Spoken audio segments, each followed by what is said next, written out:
बहुत समय पहले की बात है। तब मेरी उम्र 10-12 साल के बीच होगी। गर्मियों का समय था। आम की फसल पूरी तरह तैयार थी। 1-2 आम रोज़ पकने भी लगे थे। जो भी आम पकते हम और हमारी बहन खा जाते।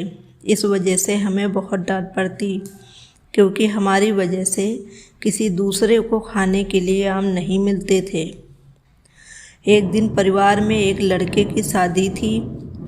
खास परिवार में होने के कारण सभी को बारात भी जाना था और आमों की रखवाली भी करनी थी, क्योंकि उस समय आमों की चोरी बहुत होती थी। कमाई का कोई और जरिया तो था नहीं।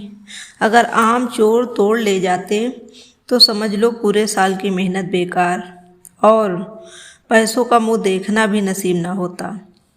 सारा दिन मैं बाग में अकेले ही रहा करती थी और शाम को मेरे बाबा बाग आ जाया करते थे और मैं घर वापस चली जाती थी। लेकिन आज सभी लोग बारात गए हुए थे, तो बारात जाने के बाद शाम को मेरी दादी बाग आ गई और उन्होंने मुझसे कहा, बिटिया घर जाओ और खाना खा के जल्दी आ जाना, क्योंकि आज हमें यहीं बाग में आम की रखवाली करना है। मैंने कहा, ठीक है अम्मा, अभी दौड़ के जाती हूँ और जल्दी आ जाऊँगी। और मैं दौड़ के जाने लगी। तभी दादी बोली, तुम डरना मत, मैं यहीं तुम्हारा इंतज़ार करूँगी। मैं सर हिलाकर जल्दी जल्दी चली गई। अंधेरा पहले से ही होने लगा था। फिर मैंने खाना खाया, लोटे में पानी लिया और बाग के लिए निकल पड़ी। अंधेरा पूरी तरह से हो चुका था। हर तरफ से साए साए की आवाज़ आ रही थी। सभी लोग बारात गए थे, इसलिए पास के बागों से भी किसी के खांसने तक की आवाज़ नहीं आ रही थी। हर तरफ सन्नाटा था। सिर्फ झींगों और पतिंगों की तीखी आवाज़ सुनाई दे रही थी। अब मुझे एक बड़े बाग से निकलकर अपने बाग जाना था। रास्ता एकदम सीधा था। सामने पूरी पगडंडी साफ दिखाई देती थी। मैं सीधे रास्ते रास्ते चलने लगी। तभी छोटा सा मेंढक मेरे पैर पर से निकल गया और मैं बुरी तरह डर गई। तभी मेरी नज़र किसी सफ़ेद चीज़ पर पड़ी। मैंने सोचा कुछ होगा, चला जाएगा।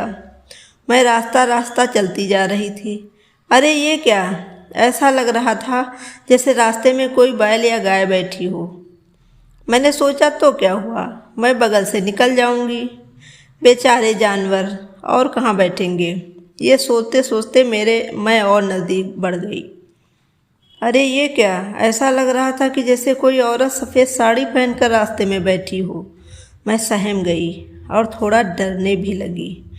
इतनी रात में सफ़ेद साड़ी पहनकर यहाँ और कौन बैठेगी? कहीं ये भूतनी तो नहीं, मैंने सोचा। अगर मैं पीछे वापस लौटी तो ये मेरा पीछा न कर ले और मुझे मार डाले।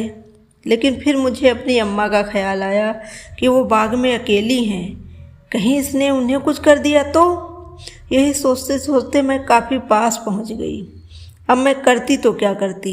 धड़कती धड़कनों को थामकर मैं उसके बगल से निकलने लगी। तभी आवाज़ आई, बिटिया। अरे अम्मा तुम! मैं सन्न रह गई और मेरी जान में जान आई और मैंने कहा, अम्मा आप अब कभी सफ़ेद चादर मत ओढ़ना। तब दादी बोली, मुझे लगा तुम डर ना जाओ, इसलिए मैं यहाँ आके बैठ गई। दोस्तों, अगर ये कहानी आपको अच्छी लगी हो तो लाइक ज़रूर करें और मेरे चैनल को सब्सक्राइब करें। Thank you.